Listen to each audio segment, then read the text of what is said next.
Was is los? It's your German boy, and welcome back to Planetarian.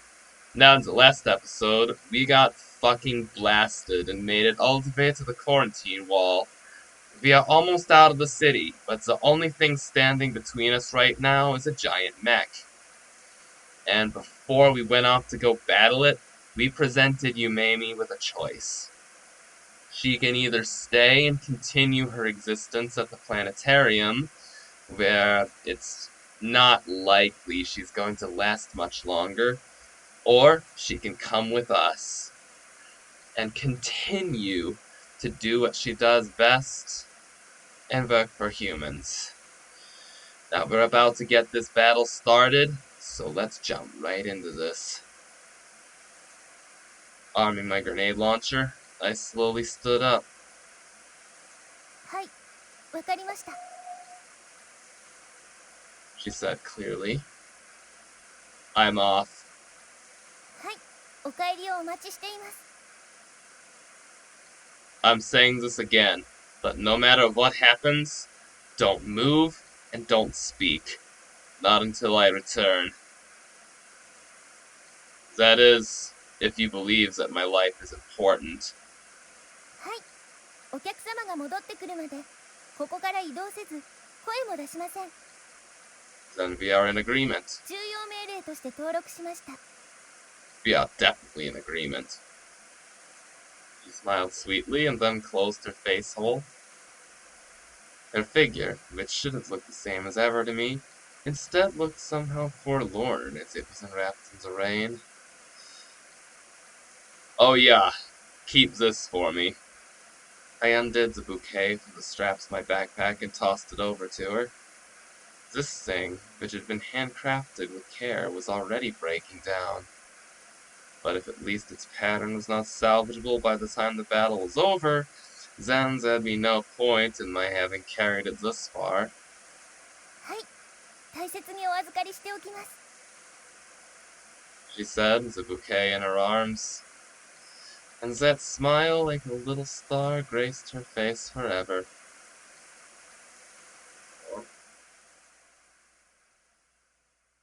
Let's get down to business. I weaved through the alleyways, coming to the edge of the buffer zone. I found a 6-story building whose windows had all been broken, and I walked up its floors. The place was completely pillaged, perhaps by the hand of another junker. I entered a room at the top floor and took up position at a waterlogged window. The fiddler crab was still standing motionless at the rift of the quarantine wall, as if it were a simple watchdog. From here I could easily see the gun turret glinting dully in the rain. If it would stay fixed, then it would not be unhittable. At the same time, this meant that I was also within range of those machine guns. The only consolation was that I was in a position well short of minimal allowable range for the railgun. I cracked open the barrel of my grenade launcher. I inserted another cartridge. I'd chosen a composite armor-piercing, direct blast AC dash grenade set with a 10-meter proximity fuse. This would be able to penetrate the armor as a main cannon, no matter which angle it struck at. But once I fired, I would most definitely be detected. Although I had 2 more AP cartridges left, I didn't think it was likely that I'd have a second chance if I didn't manage to disable the fiddler crab with my first shot. I closed and cocked the grenade launcher and then raised the long-distance sight. I calculated the distance to my target and the ballistic subsidence rate, and corrected my aim accordingly. This grenade launcher was equipped with neither tracer functionality nor ballistic stabilizer. The stopping power of the cartridges and the construction of the gun stock itself were unchanged from designs of the last century. After all, the simpler an armament was, the easier it was to trust it. That was the only rule of social discourse that the unceasing rain had imparted to me. I lowered my head and braced the gun barrel against the window frame and carefully adjusted my aim. The rain was continuing to fall. The wind was intermittently weak and weakly blowing from left to right across the buffer zone. There was still no indication of movement from my target. The wind kicked up. The muddy water to one side began to ripple like the scales of a fish. I waited for the wind to die down, my fingers still tense on the trigger. I suddenly realized that I was thirsty. Not even the first time when I fought a warmonger so long ago had I felt so nervous. Before I could wonder why, I found myself thinking about her. She was probably standing stock still in the midst of that soaked sidewalk right around now, in accordance with my order. Even though I brought her along with me, I'd still not thought of what I was going to do with her. It was just that I could picture what would happen to her if other junkers happened upon her and harvested her. Charging apparatus would be expensive, not so much that I could never procure it. Well, it would be difficult to update her software or replace her parts. I could probably at least do some maintenance and minor adjustments for her. For that matter, it might even be possible to procure a small projector for her. Of course, an umbrella-like device with a hemispheric spread would also be necessary for the projection. With those two things, we could travel from settlement to settlement, and with her commentary, we could show people the starry sky. What if I changed my profession? We might even be able to reach every place where people still live by the time I die. And in any case, I was sick and tired of being a junker as well. How fucking stupid. I murmured as I realigned my aim, which by this point slanted totally askew. That was all just a pipe dream. I must have slipped off into those thoughts because my mind was clouded with fear. They were all just proof that I was starting to think that I couldn't die here. These thoughts didn't feel that bad, though. The wind weakened and finally died down like the last faint breaths of a dying old man. Fiddler Crab was still aiming its main cannon out the rift in the wall, waiting for the arrival of enemy mechs. I've got a friend whose future depends on it. So sorry, but you're gonna have to go. I held my breath and squeezed the trigger. The warhead billowed white smoke as it flew and hit the rear of the Fiddler Crab's railgun. However, nothing happened. I could see the Fiddler Crab's frame trembling violently as if in anger. A misfire? I rolled to the side and concealed myself against the wall. I cracked open the barrel of my grenade launcher and removed the empty cartridge. Having expanded due to the heat, the shell fell into a puddle and that made a hissing sound. I had 2 cartridges left now. Along with the metallic sound of machine guns firing, material from the ceiling began falling around me. The outer walls of the building were being raked with machine gun fire. An eternity of time seemed to pass before the first fusillade died down.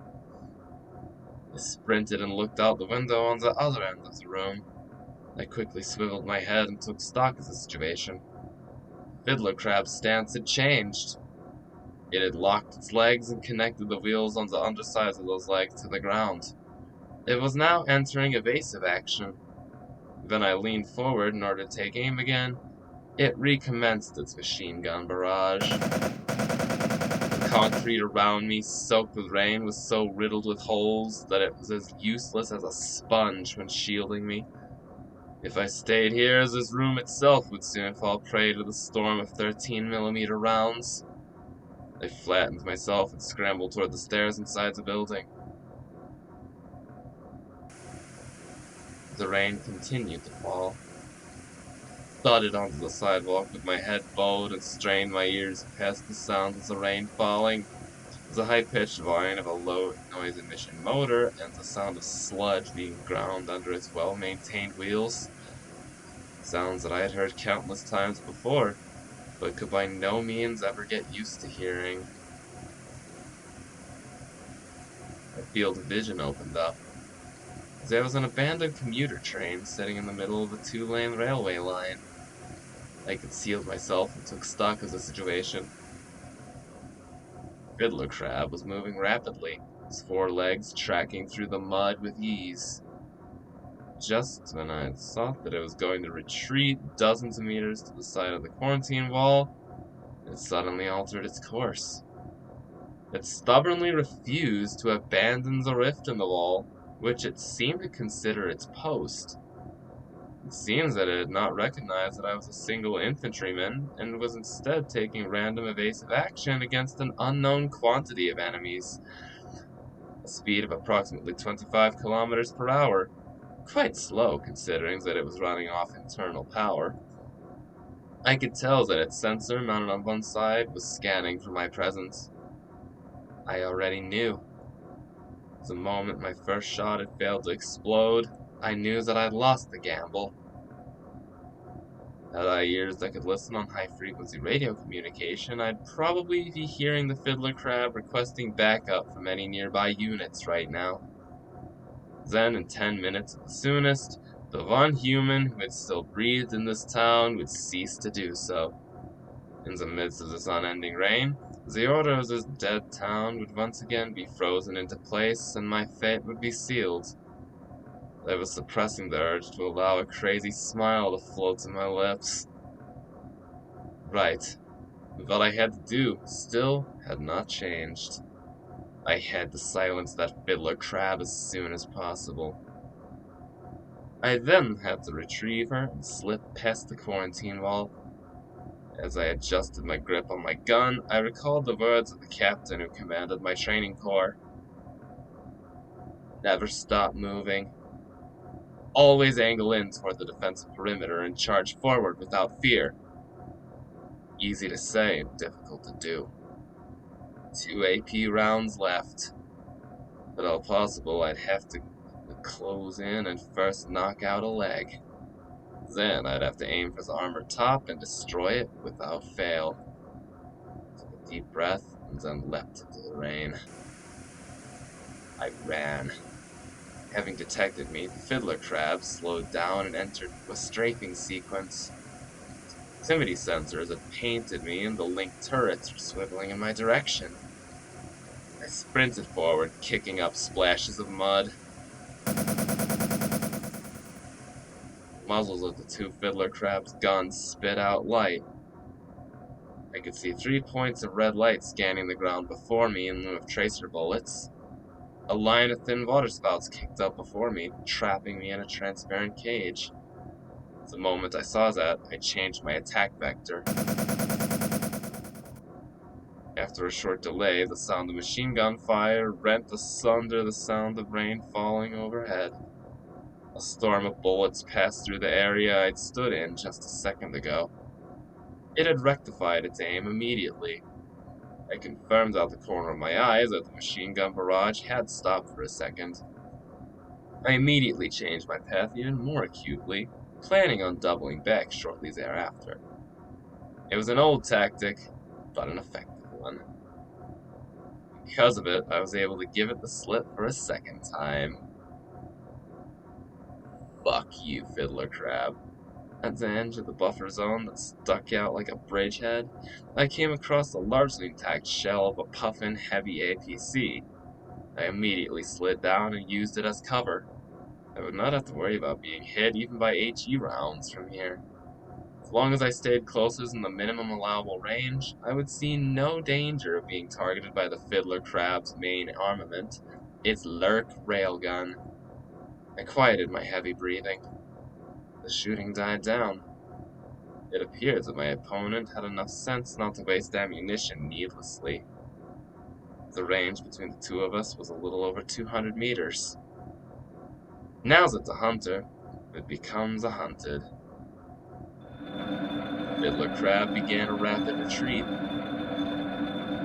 It was an established tactic to retreat and regroup in case where one did not know the true strength of one's enemy. The gunfire resumed once again. Strange sounds echoed as the machine gun bullets ricocheted off the armor plating of the APC.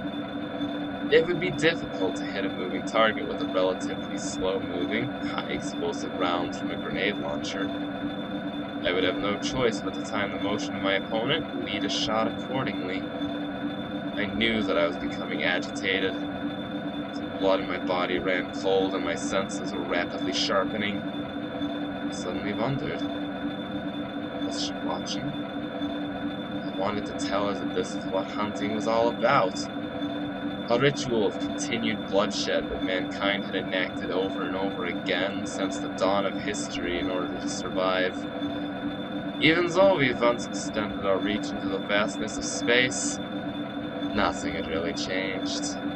Mankind had now even created for itself game to hunt and had equipped itself with fangs that it had not by design been given. The rain continued to fall, intermittently shining tracer lights around nearby emplacements. The fiddler crab continued its evasive action. I angled my grenade launcher obliquely. I pictured the position of the fiddler crab 5 seconds from now.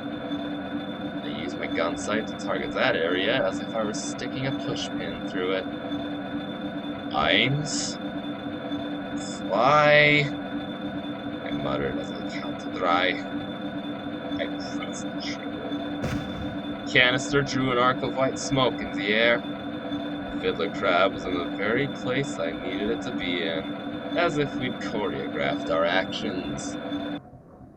I'd scored a direct hit on the unarmored root hip joint of its right hind leg, and after several dreadfully tense seconds, a burst of flames bloomed on the fiddler crab. A thunderous roar, and the fiddler crab came to a precarious halt as if it were going to fall forward. Its huge form inclined slowly.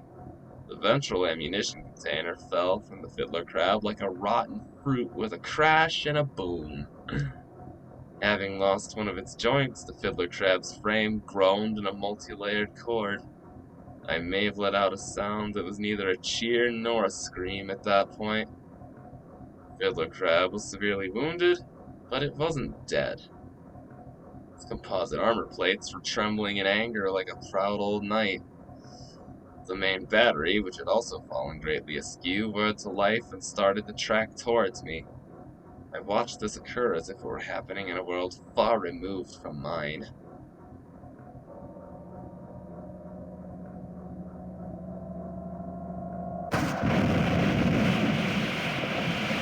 My field of vision disappeared in a storm of pure white. The thunderous sound of metal grinding assaulted my eardrums. A delayed blast shockwave scattered raindrops everywhere in a boisterous dance similar to a storm at sea. The wind whipped about me and my nose was filled with the smell of burning ozone.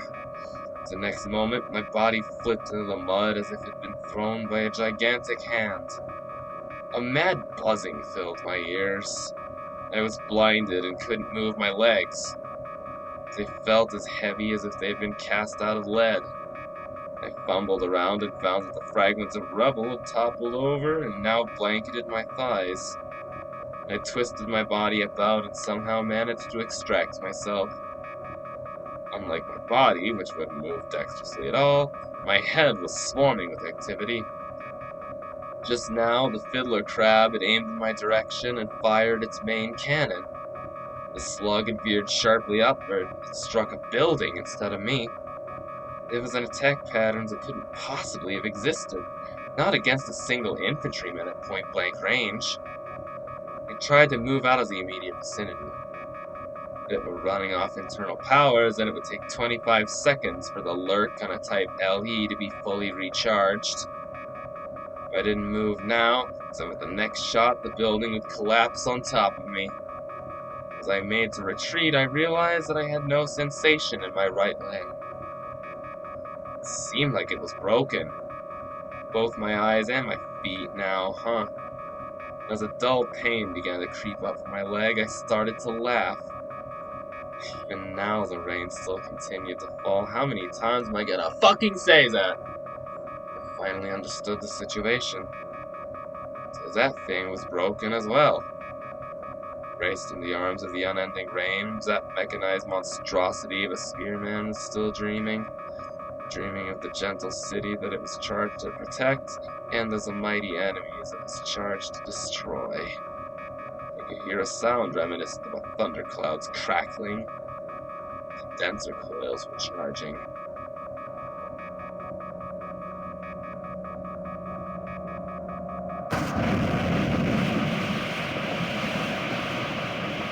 My part, I could hear the sound of things underfoot and the echoes rising thereof.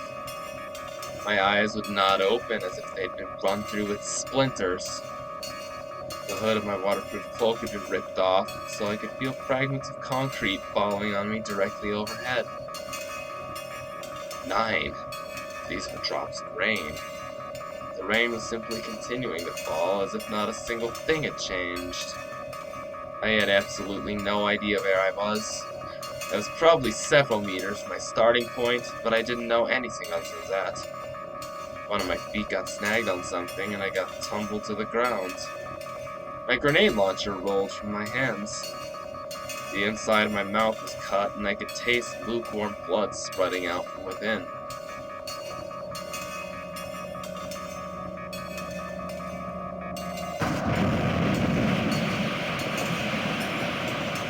Fiddler Crab let out a shriek. I collapsed on the ground as fragments of concrete and glass pelted my waterproof cloak like many tiny bullets. It had hit a building that was very close to me. All I could do was cover my head with my arms and endure it. A few large fragments hit me directly on my back. I could feel the warmth of blood soaking my undergarments and the crevices of my skin. So I too was breaking down in the midst of this rain. There was no pain. The only thing that it was incredibly difficult to breathe. Any more than this, I wouldn't be able to take a single step further. Even if my eyes were shut, it was easy to tell where the Fiddler Crab was just by the sound. The 3 remaining legs would not be strong enough to absorb the recoil of the lurk. Every single time it moved, it was destroying its own frame by itself. Every single time it moved, the outcry of warped metal and shredded carbon fiber resonated dissonantly in the air. These sounds were nothing other than its death agony. It's gone fucking mad, I muttered as if someone else could hear my words. Just what had gone mad? Was it this bottleneck, which had so lost itself in anger that it was burying everything around it, including the cities that it was supposed to protect, without regard for friend or foe? Or was it the sarcophagus city, which had ceased to function so long ago, and in which now only lived the rain and the memories of those who had once inhabited it?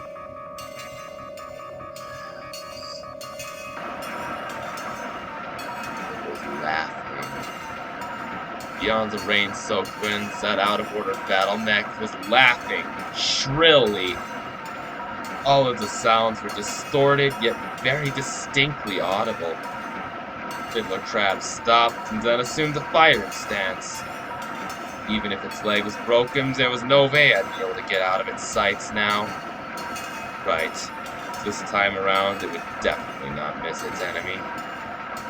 That is, unless it had a sliver of reason or mercy left in it. I tried to open my eyes. It was to see for myself the shape of the death that I'd been rewarded with.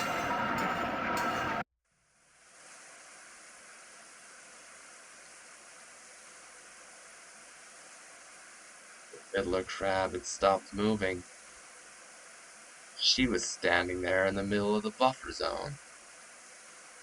At some point, she'd flung off the waterproof cloak I'd given her.